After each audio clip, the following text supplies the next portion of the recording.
So the Ottoman Empire, may Allah reward them, did an amazing job in establishing Islam. However, it wasn't just this. Many of us already know about this. We know that they conquered Constantinople.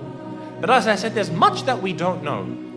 For example, many of us aren't aware of the time that Muhammad al-Fatih, rahimahullah, fought against Dracula. You've heard of Dracula before? When I say Dracula, you're probably thinking of a vampire. And you're saying, yeah, Musa, you're telling me that Muhammad al-Fatih fought a vampire? What's next? He fought Superman? No. Dracula was a real man. There was a real man named Dracula, and he ruled over the southern part of the country of what we call today Romania.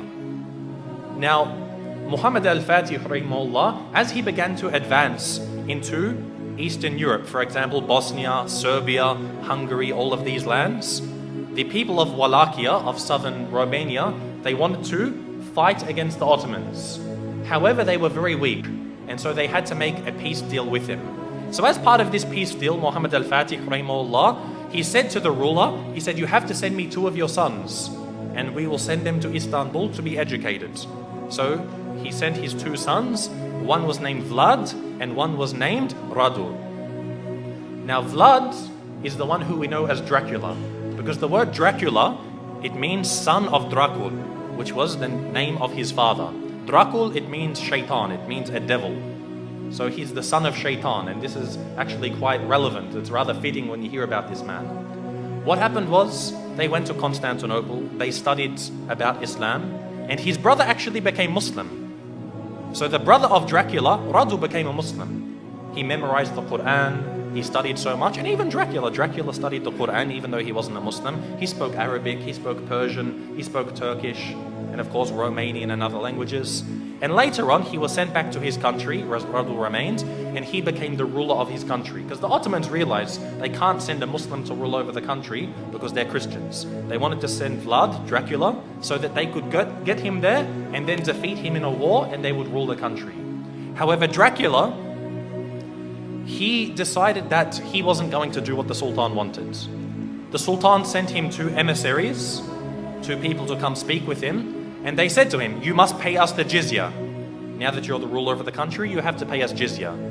And so Dracula, he said to them, if you want to step inside of my court, you have to take off your turban. And so they said, no, we won't remove it for you. We're not going to remove it for a kafir. So he said, take it off. Again, they refused.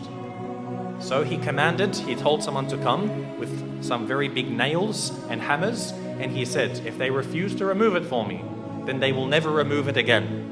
And he commanded that their turbans be nailed into their heads. And of course, this in effect killed them. So this was an act of war. Dracula had decided that he wanted to go to war with the Islamic State. And so Muhammad al-Fatih, rahimahullah, he sent a massive army to go fight against them.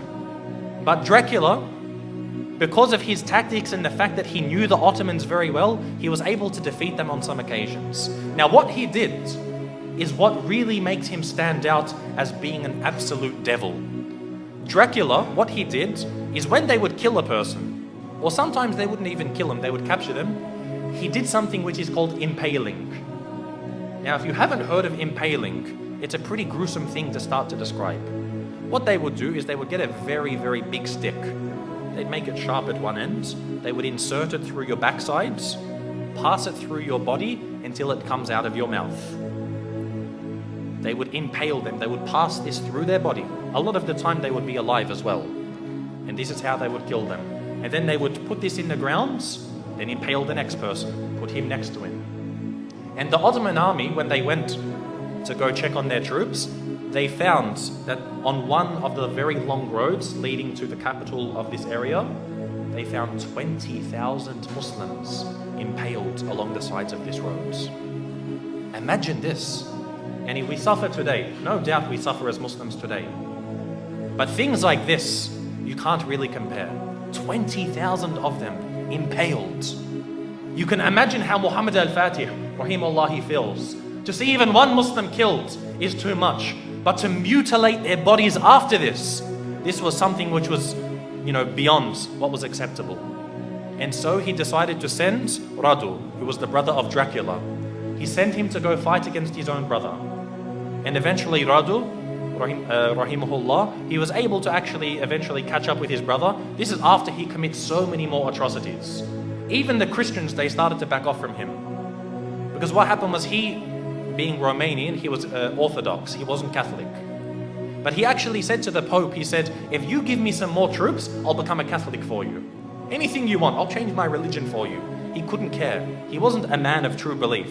He was only a man of pragmatism on the battlefields. And so even the Christians started to distance themselves from him. However, the Muslims, they caught up with him and they faced him in battle. And it's unclear if the Muslims killed him or if his own people turned upon him and killed him. But either way, Dracula was killed. And the Ottomans, the Muslim army, defeated Dracula. And so what they did was they removed his heads and they took it to the city of Istanbul and they put it on a very, very large stick. They impaled his head and put it at the gates of Constantinople, where it stood for about 2-3 months, to say, if you want to be like this man, wage war against us. This was the demise of Dracula. And again, as Muslims, most of us won't even know about this.